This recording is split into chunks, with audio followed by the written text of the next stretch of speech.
To understand the sin of the Elric brothers, you must first understand the deepest desire of the human heart, the desire to bring back what has been lost. It begins in a small, quiet village called Resemble. A pocket of peace surrounded by rolling green hills, where smoke rises from chimneys in lazy spirals and children chase one another between orchards and wooden fences. A village where life feels simple, almost too simple for the two brilliant boys who were born there. Edward Elric. A spark of fire wrapped in golden hair and stubborn eyes. Alphonse Elric. A gentler flame, softer, calmer, but no less bright. They were not ordinary children. Not because they possessed intelligence far beyond their years, nor because they were gifted with an insatiable thirst for knowledge. What made them extraordinary was the depth of their love. A love so strong it would one day challenge the laws of the universe. And break them. Resemble mornings were always the same. The sun would roll across the sky like a polished coin, quiet and warm. Their mother, Tricia Elric, would hum a tune while stirring a pot on the stove. Edward would scribble in a notebook. Alphonse would watch quietly, wide amber eyes absorbing everything. They had a father once. Hohenheim. A man of mystery so deep that even the air around him seemed to hold its breath. He left without warning, without explanation, leaving nothing behind but a shadow shaped like regret. For Tricia, it was heartbreak. For Edward, it was betrayal. For Alphonse, it was a question that would haunt him for years. But despite pain, their small home was full of warmth. Tricia never let sorrow spill into her sons' lives. Her smile was the kind that told you everything would be all right, even when fate had already decided otherwise. One afternoon, during a storm that rattled the windows, Edward found a book in the attic. Heavy. Dusty. Embossed with a strange symbol. Alchemy. Not magic, but science. A science built on one rule: equivalent exchange. To gain something, one must sacrifice something of equal value. The boys were fascinated. Pages turned. Chalk touched wood floors. Circles were drawn. Stones were transmuted. Toys repaired. Flowers sprouted. Alchemy became their language. Their comfort. Their way of rebuilding a fatherless world. And Tricia, she encouraged their curiosity.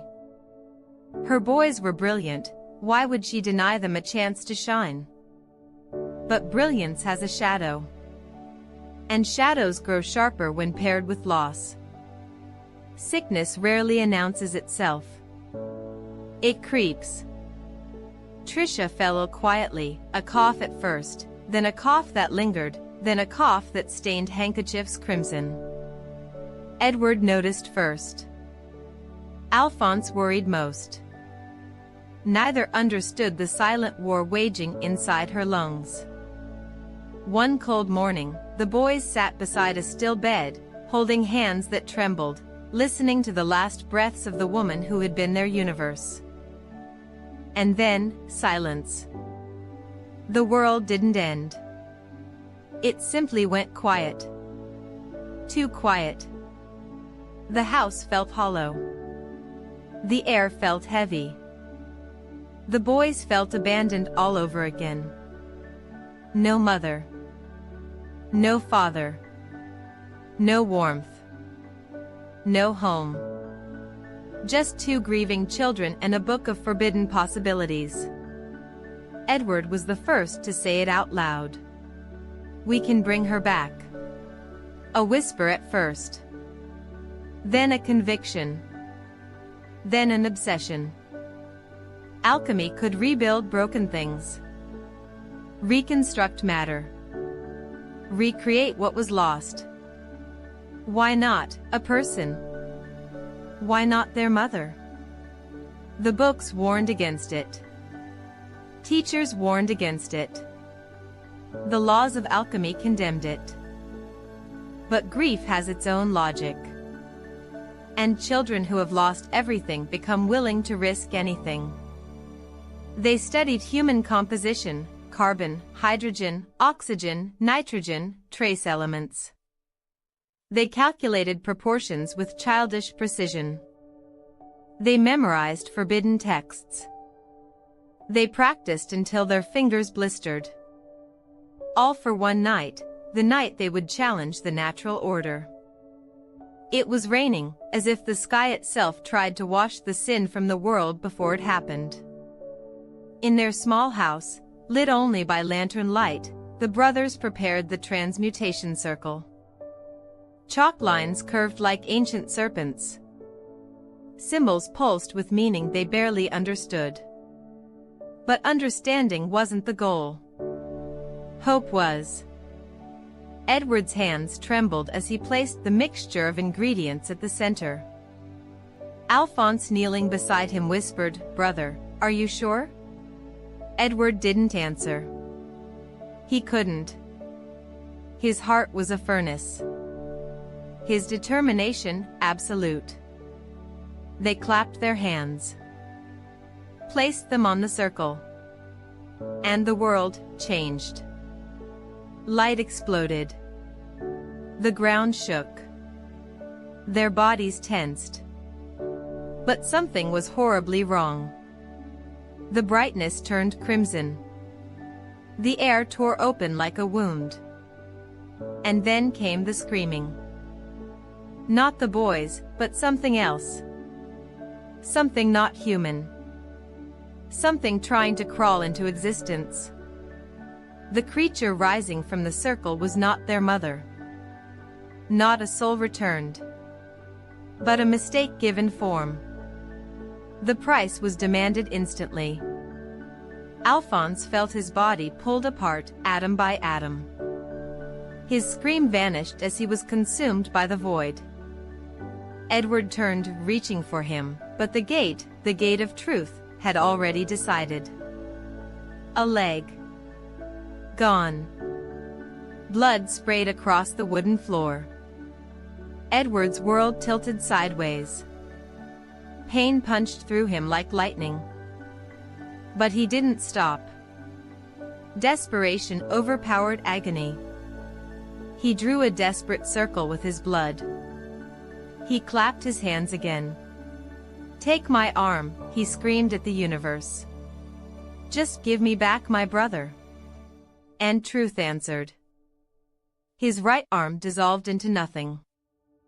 His consciousness flickered. And in exchange, Alphonse returned, but not in the form Edward hoped. The suit of armor standing in the corner trembled. It turned its head slowly. Its hollow voice echoed, "Brother." Edward collapsed into his brother's metal embrace. He couldn't feel the iron arms around him. He only felt relief and guilt crushing his chest. Tricia was gone. Their bodies shattered. Their childhood stolen. Their attempt to play God had cost them everything. When the storm ended, an old woman named Pinocchio Rockbell found them in the wreckage. Her granddaughter, Winry, stood beside her, wide-eyed, terrified, and heartbroken. Winry cried when she saw Edward's missing limbs. Pinocchio swallowed grief and became steel. With no hesitation, the Rockbells began rebuilding Edward's body using automail, metal limbs forged with mechanical precision and bone-deep care. Every bolt screwed into place was agony. Every adjustment was a reminder of the price he paid. But Edward endured.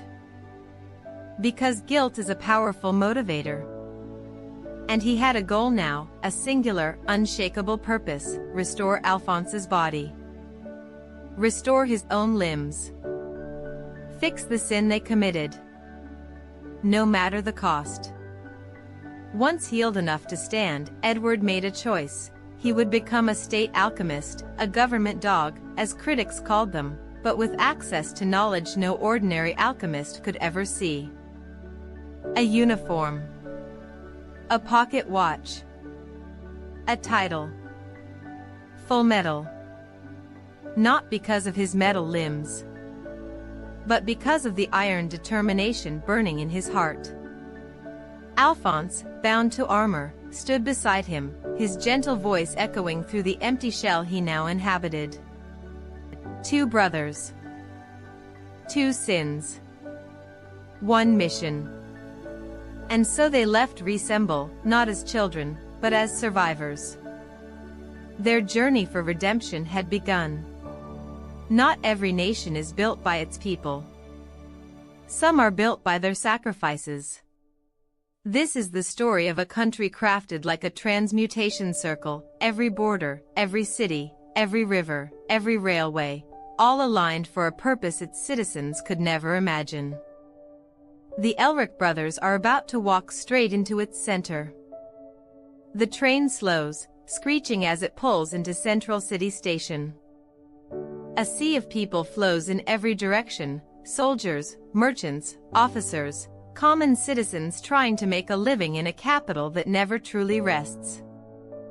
Tall towers loom overhead, shadows slicing across crowded streets. Edward steps off the platform with purpose. Alphonse follows with careful, thunderous steps that shake the ground. Central feels alive, but also watched. Like eyes hide behind every window. Like the walls themselves are listening. Because in a way, they are. Before Edward even arrived at the headquarters of the Amestrian state military, he already knew what others thought of state alchemists. Hounds of the military. Dogs of the state. Tools of violence wrapped in blue uniforms. But he didn't come for glory. He came for knowledge, knowledge locked behind government vaults. And to gain access, he had to serve. He walks through the giant double doors of Central Command, Alphonse's armor echoing with each step. Marble floors. Flags hanging like giant blue wings. Soldiers saluting. At the far end waits a man whose presence enters the room before he does, Colonel Roy Mustang, the flame alchemist charming. Sharp. Ambitious. A man whose smirk could cut glass and whose gloves could turn cities to ash. He studies Edward with a calculating gaze. "So, you're the boy who burned down his own house," Mustang says casually. Edward stiffens. To leave no path backward. Mustang nods. A bold statement. But boldness is useful in this job. Behind him stands Risa Hawkeye, a woman of frightening calm and eyes that read souls like open books. Her presence alone tells Edward something dangerous. This military is not made of fools. Days pass in a blur of chalk, circles, evaluations, and tests designed to break the weak and expose the reckless. Edward passes not through raw power, but through brilliance, alchemy performed without a circle. A feat so rare the board falls silent. He is given the silver pocket watch engraved with the words, "Don't forget, 3. October 11. He clutches it tightly. Not as a badge of honor, but as a reminder of what he must fix. That night, Mustang watches Edward walk away. He'll shake this country, he predicts quietly. Hawkeye responds with a cold truth, or this country will break him. The Elric brothers begin their mission across Amestris. They chase rumors of the Philosopher's Stone, a mythical substance said to break the rule of equivalent exchange. With it, they could restore their bodies. But soon, they discover a pattern: every place touched by alchemy, every town blessed or cursed by its power, reveals a deeper ugliness beneath Amestris' polished surface. The brothers arrive in Lior, a dusty town built around a church led by a charismatic priest, Father Cornello. He performs miracles, water from desert sand, bullets turned to flowers, wounds healed with a snap. People worship him. Edward does not. Behind the spectacle, he senses deception, alchemy disguised as divine magic. When Cornello reveals the source of his power, Edward's blood runs cold, a red stone, an incomplete imitation of the Philosopher's stone. Alphonse examines the stone. Brother, this feels wrong. Wrong because the stone's energy flickers with pain. Wrong because someone, is trapped inside. The brothers expose Cornello, his lies shatter, and Lior descends into chaos. Another town broken. Another clue found. But not the truth they hoped for. In the rubble of Lior, 3 figures watch the brothers depart. A tall, elegant woman with a deadly smile, lust. A hulking brute with a twisted grin, gluttony. And in the distance, unseen yet orchestrating carefully, envy, shifting forms like a vengeful specter. They speak Edward's name like a prophecy. They speak Alphonse's armor body as if it is an amusement. They share one goal, guide the Elrics toward the Philosopher's Stone, without letting them discover who truly controls it. Amestris is not just corrupt. It is designed. Back in Central, the Elrics follow more leads, the kind whispered in fear, the kind hidden behind thick files and classified papers. The path leads them to Laboratory 5, a sealed facility guarded not by soldiers, but by creatures wearing armor and masks. Inside, they find notes. Transmutation arrays. Human remains. And a truth that breaks Edward's heart: Philosopher's stones are made with human lives. Not objects. Not rare minerals. People. Hundreds. Thousands. Every stone is a graveyard. And Amestris knows. Maybe even endorses it. Edward stares at the blood-stained floor and whispers, "What are we fighting for?" Alphonse, usually the softer one, clenches his armored fists as metal groans in anger. "We're fighting so no one else ends up like us." But even that promise feels fragile now, because their enemy is no longer grief. No longer a single mistake. Their enemy is a nation. Despite the growing shadows, the brothers are not alone. They meet those who shine even in darkness. Maze Hughes, a cheerful intelligence officer with a smile that could melt glaciers, always carrying photos of his beloved daughter. A man whose kindness feels like a lighthouse in a stormy world. Alex Louis Armstrong, the strong-arm alchemist, whose muscles glitter and whose heart is larger than his massive frame. Sho Tucker, the sewing life alchemist. A man who at first seems gentle, shy, harmless, but whose basement hides a nightmare so horrific it scars the brothers forever. When Sho Tucker smiles nervously and explains how he passed his annual state alchemist assessment, something feels wrong. His voice shakes. His eyes twitch. And then Edward hears it, a soft, trembling voice calling his name. Ni-san. A chimera. A creature sewn from 2 beings. But this one speaks like a little girl. Because it was a little girl. Tucker fused his own daughter, Nina, with the family dog. All for research. All for relevance. All for the military's approval. Edward snaps. Alphonse collapses. The world cracks open. This is the price of alchemy. Not beauty. Not wonder. But sacrifice. Human sacrifice. The brothers begin to realize that the military does not simply employ alchemists. It owns them, controls them, tests them, uses them until they crack, and disposes of them when they break. The state alchemist certification is not an honor. It is a chain. And Roy Mustang, charismatic, brilliant, manipulative, knows this better than anyone. He hides his knowledge behind ambition.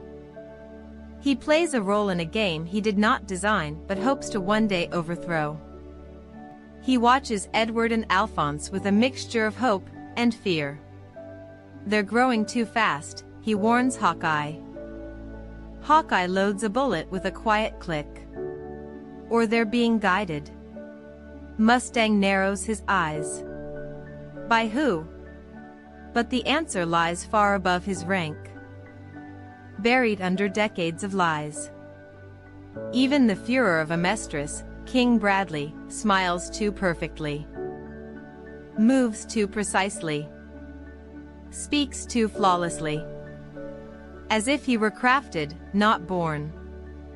One night, after months of searching, fighting, bleeding, and witnessing horrors, the brothers sit beneath a starry sky outside a remote military outpost. Edward stares at his metal hand, flexing it slowly. Al, what if we never fix this? A long silence. Alphonse gazes upward, the stars reflecting off his armor. Brother, even if we don't, I'm still here. You brought me back. That's enough for me. Edward's eyes burn. Al, you shouldn't have to settle for enough. Alphonse places a massive hand on his brother's shoulder, gentle despite its cold metal weight. We'll do it together. Whatever it takes. And then, from the shadows, unseen by either brother, a soft voice whispers, exactly as planned. Lust steps back into the darkness. Her smile curves like a blade. The pieces are moving. The brothers are being herded. Amestris keeps its secrets tightly locked behind walls, but the walls are starting to crack. And something terrible waits on the other side. You cannot fight monsters when you cannot see the hands that made them. This is the chapter where the curtain is pulled back. Where monsters gain names, motives, faces. Where sins walk the earth wearing human skin. This is the rise and revelation of the Homunculi, the 7 deadly sins given form. The camera moves through the twisted metal and stone beneath Central Command, passages carved like veins, tunnels branching like arteries. Here, in the beating heart of the capital, something impossible lives. A city-sized transmutation circle. A circle as old as Amestris itself. A circle built from decades of conflict, uprisings, massacres, each tragedy positioned deliberately, geometrically, to feed something far more powerful than any ordinary philosopher's stone. This is Father's kingdom. Not the country above, but this labyrinth below. And every living soul in Amestris is one more drop of fuel. They appear at first like whispers, names murmured in shadows, silhouettes seen from the corner of your eye. But soon their presence becomes unmistakable. Lust, the lethal temptation, tall, elegant, eyes like dark wine swirling in crystal, a smile that hides cruelty sharper than any blade. She moves with the confidence of someone who has never feared death, because she never needed to. Her fingers extend into spears capable of tearing steel like fabric. Her voice, soft as silk, can make murder sound like music. She watches the Elrics with fascination. They're extraordinary, Lust says. Children who broke a taboo and survived. Imagine what they'll become. A round creature with a child's mind and a predator's appetite. His voice is soft, curious, almost sweet. But when he smiles, rows of razor teeth glisten. Gluttony hungers for everything, humans, souls, secrets. But his largest hunger is for approval. He follows lust like a loyal beast, sniffing the air for the scent of fear. Smirking. Mocking. Ever smiling. Envy can become anyone, a soldier, a child, a woman, a monster dripping with eyes and limbs. Envy doesn't just kill. Envy enjoys it. Because envy resents humans. Their bonds. Their love. Their hope. Emotions envy cannot feel, but can imitate perfectly. Together, these homunculi begin circling the Elric brothers. Not to kill them, but to nudge them. To steer them. To ensure they keep searching for the Philosopher's Stone until they find the truth Father wants them to discover, a truth that will break them. In a small, smoky diner lit by flickering lamps, Edward and Alphonse sit with stacks of notes, maps, and half-burned files. Every road leads to dead ends. Every clue loops back into silence. Then, unexpectedly, a man enters. Tall. Broad-shouldered. Glasses reflecting the dim light. Van Hohenheim. Their father. The ghost who walked out of their lives without explanation. The man Edward hates with a flame hotter than any alchemist's transmutation. Edward freezes. Alphonse stands abruptly. Hohenheim looks at them with eyes heavy with sorrow, eyes that have seen centuries. Edward's voice cracks, not with weakness, but with fury. Why did you leave us? Hohenheim's reply is not comforting. Not soft. Because I could not stay. Not while he still lived. Who? Alphonse asks. Hohenheim's shadow stretches across the floor like something no longer human. The one who calls himself Father. The brothers stare at him, the name burning into their hearts. Father. The center of everything. The one behind the homunculi. The one behind Amestris. The one behind every tragedy that paved this cursed country. Including the one that cost them their bodies. In their pursuit of the stone, Edward and Alphonse revisit the one place they fear most, the gate. A towering white monolith floating in a void of infinite knowledge and eternal silence. Truth stands before them, a shapeless figure with a grin too wide to be comforting. Back again, it teases. Still chasing what you lost? Edward grits his teeth. Tell me how to get our bodies back. Truth laughs. Everything is possible, with the right price. And what's the price? Edward demands. A lesson you have yet to understand. Truth extends its hand, touching Edward's forehead lightly. A flood of visions surges through him, transmutation circles, screaming souls, Ishvalan deserts soaked in blood, homunculi born from flasks, a nation built like an array, and Father sitting calmly at its center. Edward collapses, gasping. Truth whispers, you cannot restore yourselves until you understand what you truly lost. And then, Edward is thrown back into the world, shaken, furious, and terrified. Alphonse catches him. Brother, what did you see? Edward stares at the ground. Everything. Back in the depths below Central, Father sits on a throne shaped from pure stone, the light from dozens of candles flickering across his emotionless face. He places a hand over his chest, where a faint red glow pulses. Each homunculus is a piece of him, a fragment of his sin removed and given form. Lust, gluttony, envy, greed, sloth, wrath, pride. 7 sins carved from one soul. 7 weapons engineered to manipulate nations. 7 children who do not love him, but cannot disobey. Because Father did not create them to feel. He created them to serve. To build the perfect world, a world where he alone stands above gods and mortals. The Elric brothers? They are pawns. Brilliant pawns, useful pawns, emotional pawns, but pawns all the same. Among the homunculi, one does not obey. One breaks the rules. One desires freedom instead of servitude. Greed. Leather-clad, sharp-tongued, and irreverent. He runs an underground gang, protects outcasts, and defies Father with the swagger of someone who fears nothing, not even death. When Edward confronts him in the slums of Dublin, Greed laughs. You want your brother's body back? I want the world. Looks like we've both been cheated by that old man.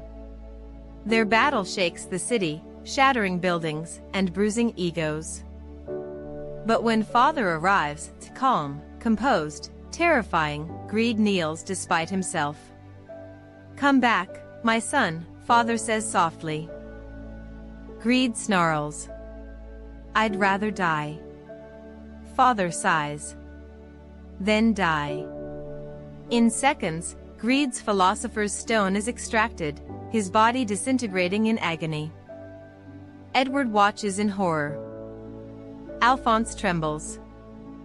This is the fate awaiting anyone who defies the architect of Amestris.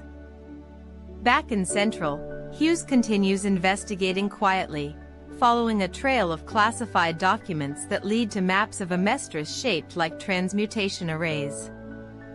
He realizes the truth too late. He runs, pages in hand, desperate to warn Mustang. But envy corners him, disguised as someone he trusts.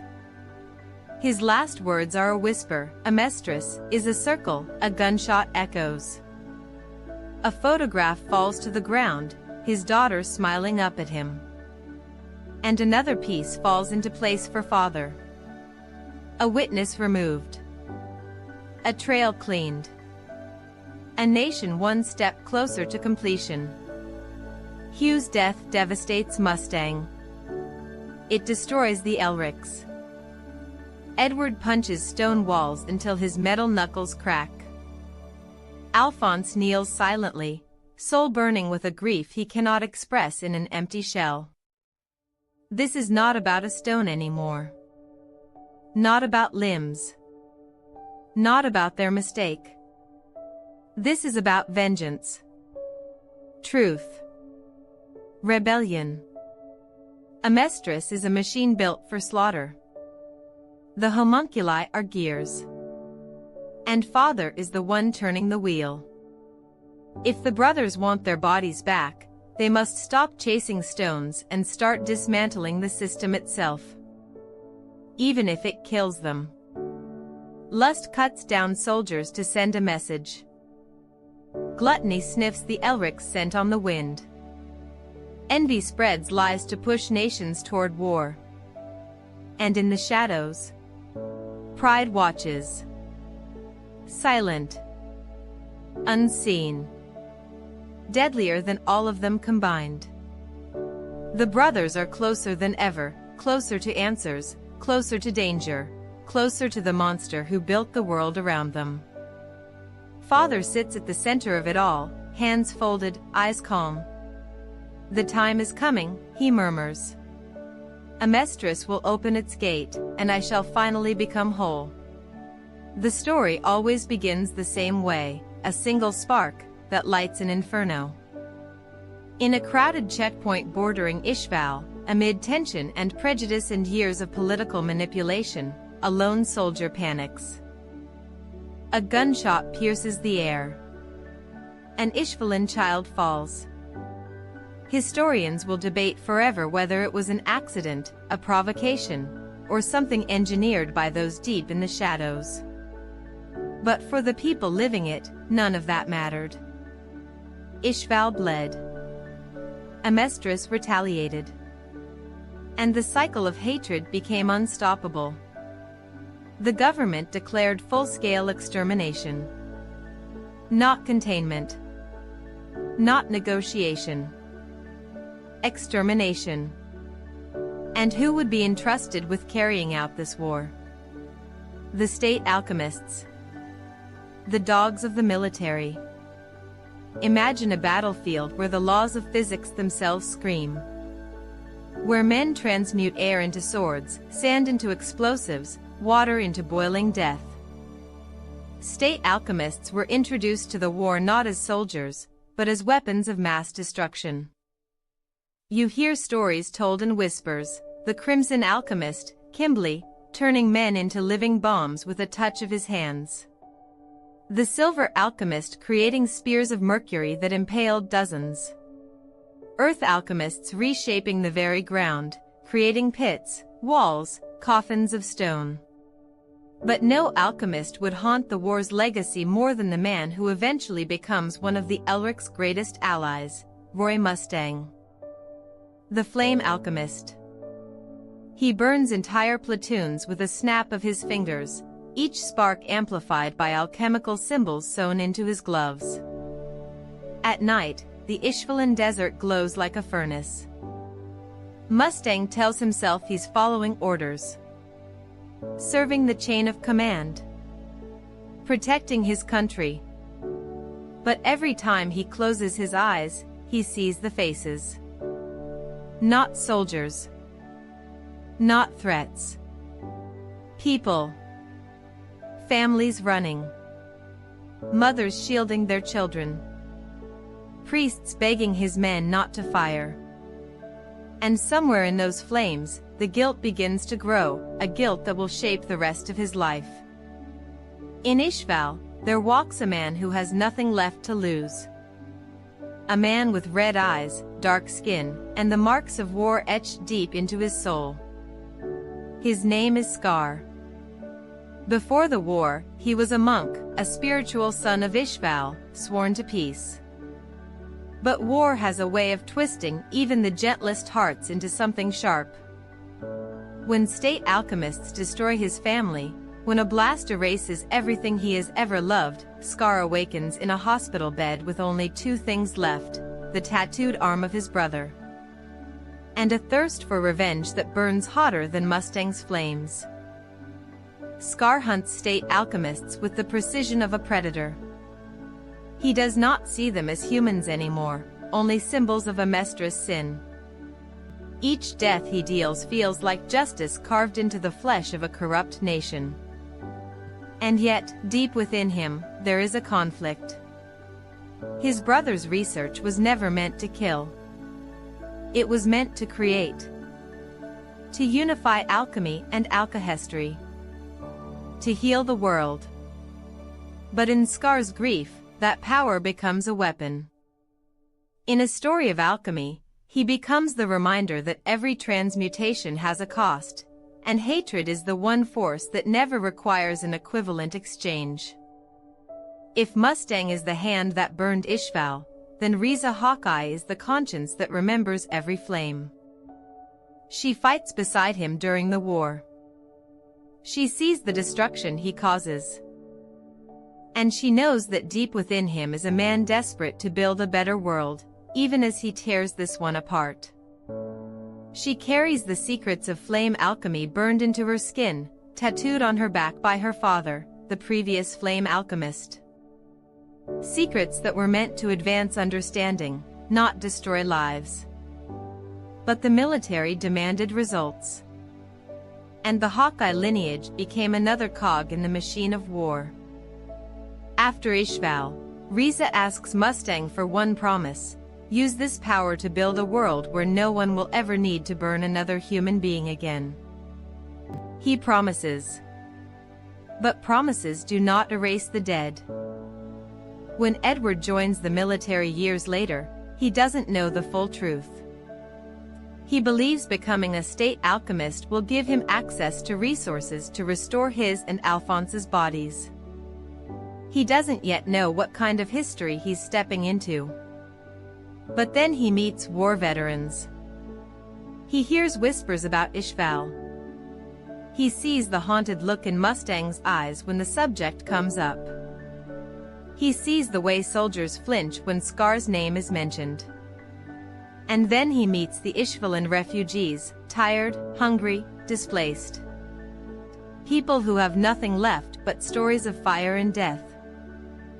This is when the truth finally hits him. He and Alphonse were not the only ones cursed by the consequences of alchemy. Amestris itself is a transmutation circle, and its people, especially the Ishvalans, were the sacrifices. As the brothers dig deeper into the military's history, they uncover something even more horrifying. The war wasn't just a war. It was a laboratory. A field test for human experiments later used to create chimeras, homunculi, and attempts to manufacture a philosopher's stone. Children torn from families. Men fused with animals. Women used as raw material. Entire populations slaughtered to produce the one thing alchemists desired most, power without equivalent exchange. It was genocide, strategic, calculated, and alchemically engineered. And beneath all of it, pulling strings like a puppeteer, sat Father, the shadowy being controlling Amestris from the depths. Amid all this horror, there is one moment that breaks Mustang completely. After the war ends, he meets the families of Ishvalan victims, people who look at him with hatred so fierce it could burn hotter than his fire. People who survived the flames he created. He cannot justify his actions. He cannot ask for forgiveness. He cannot undo the past. So he makes a decision: he will become the Führer of Amestris. Not for power, but to ensure no one like him is ever created again. His ambition is not born from pride, but guilt. And Risa Hawkeye stands beside him, not as a subordinate, but as the one person who will ensure he never loses his way. If Mustang becomes a tyrant, she will be the one to stop him. If he becomes a hero, she will be the reason why. As Edward and Alphonse confront the truth of their country's sins, their journey transforms. No longer are they simply trying to restore their bodies. They are now part of a greater struggle, to uncover the truth. To expose the lies of Amestris. And to prevent another pointless, bloody, alchemical genocide. Their quest merges with Mustang's revolution, Scar's painful search for justice, and the refugees' fight for dignity. The story of Fullmetal Alchemist becomes no longer the story of two boys. It becomes the story of a nation built on blood, and the people who refuse to let that be its legacy. Every main character carries the scars of Ishval, Mustang, haunted by the flames he created. Risa, carrying the burden of the formula that produced such destruction. Scar, consumed by vengeance and sorrow. Winry, whose parents were killed helping Ishvalan refugees. Edward, forced to confront the truth that the system he serves is built on genocide.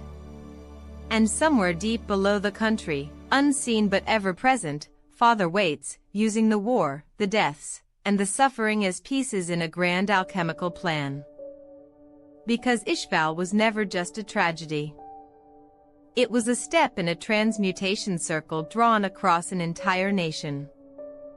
And the final act was still to come. To create a perfect world, one must first destroy the imperfect. Father's words echo through the labyrinth beneath Central City, the air humming with a strange alchemical resonance. The Philosopher's stone glows crimson, its essence a river of countless human lives. Every soul sacrificed to it is a whisper in the circle of his grand design.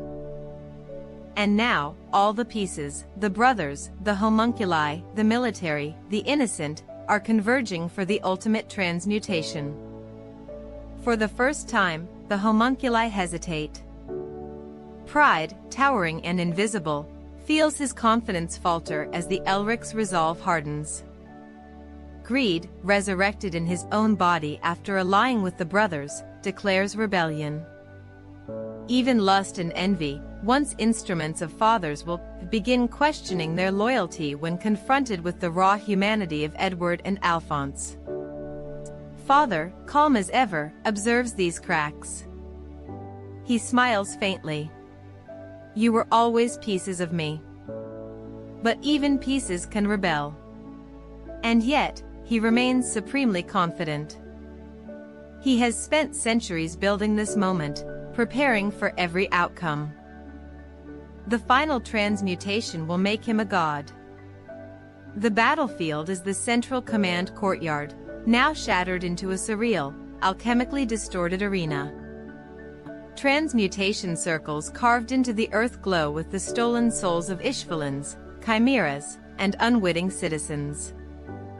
Columns of flame and steel twist into impossible angles, bending reality itself. Edward steps forward, automail hand gripping the last of his fury and determination. Alphonse, armor gleaming in the red light, positions himself beside him. Father, Edward shouts.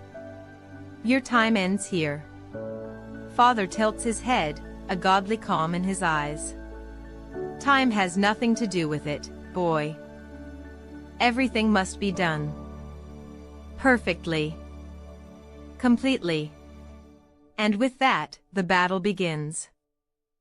Every attack Edward and Alphonse launch has a cost.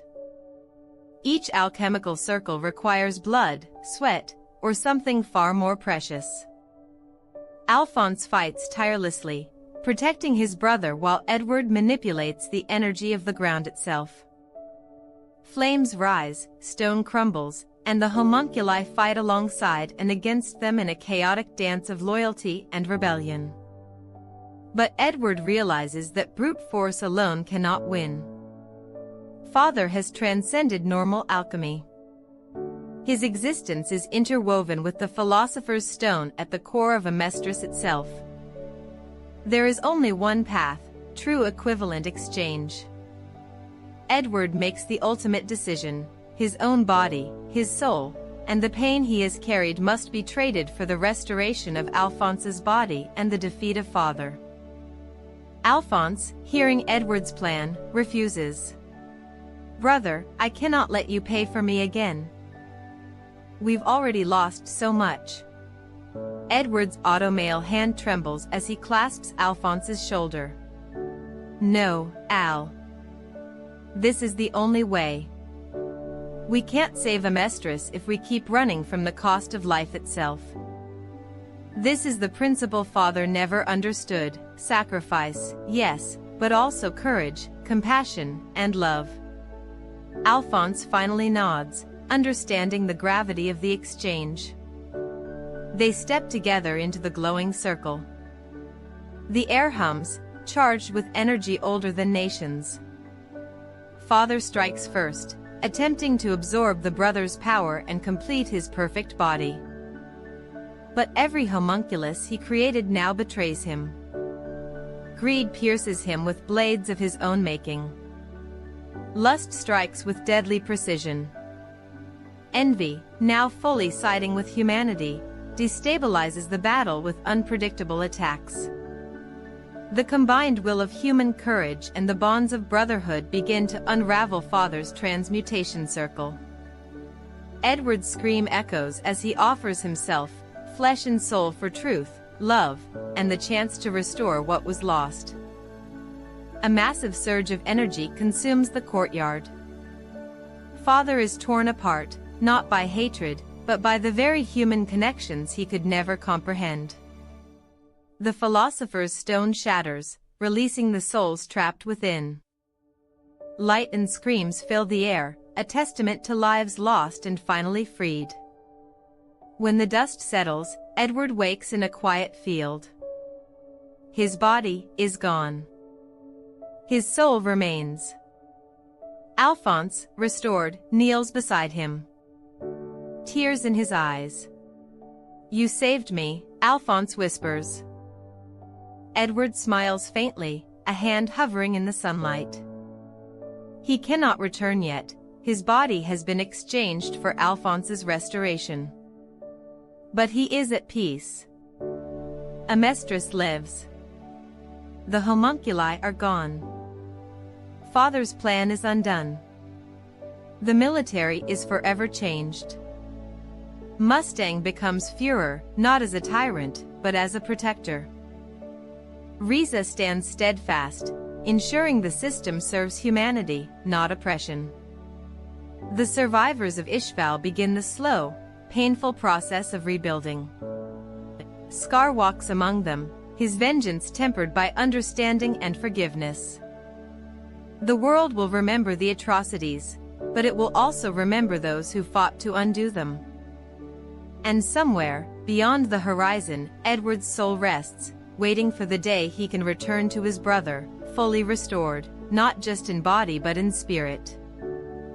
Fullmetal Alchemist is more than a story of alchemy. It is the story of human ambition and folly. Of mistakes that cannot be undone. Of lives shattered and rebuilt. Of love, sacrifice, and the price of redemption. In the end, Edward and Alphonse teach us what Father never could. The greatest power in the world is not alchemy, nor stone, nor domination. It is the courage to face consequences, and the willingness to give everything for those you love. And so, Amestris stands, scars and all, a nation forever changed by human will, pain, and hope. The circle is broken. The sins are faced. And the truth is finally free.